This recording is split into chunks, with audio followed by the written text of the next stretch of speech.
Sa sobrang pagmamadali ko nga, habang tumatakbo ako, nagsusuot ako ng pantalon eh. Eh itong gago kong kapitbahay, batuhin ba naman ako ng ref?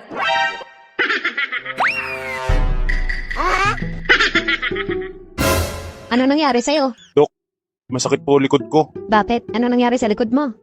Nabigla po yata sa pagbubuhat. Kaninang umaga kasi, pag uwi ko galing trabaho, pagpasok ko ng bahay, may nakita akong pares ng sapatos ng lalaki.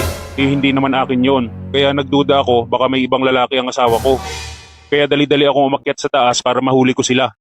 E pagpasok ko ng kwarto, nakita ko yung asawa ko, wala namang kasama, tulog na tulog. Pero talop na talop, Anong terp na talop? hubot-hubad. Tapos, Sumilip ako sa bintana. Nakita ko sa labas, may lalaking tumatakbo. Eh kasalukuyang itinataas yung pantalon habang tumatakbo siya. Eh sa sobrang taranta ko, nabuhat ko yung rep at ibinato ko sa kanya. Ginagawa mo.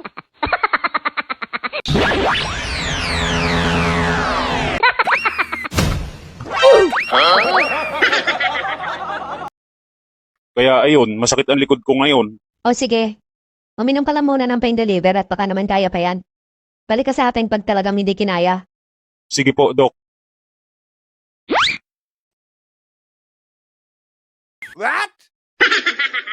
Ano naman nangyari sa pagmumukha mo? Gago kasi yung kapitbahay ko eh. Bakit? Binugbog ka? Hindi, Dok. Kaninang umaga kasi, papasok ako sa trabaho. Nagmamadali ako kasi late na nga ako. Sa sobrang pagmamadali ko nga, habang tumatakbo ako, nagsusuot ako ng pantalon eh. Eh itong gago kong kapitbahay, batuhin ba naman ako ng ref? O siya, diretso ka na muna doon sa clinic. Antayin mo na lang ako doon. Sige po.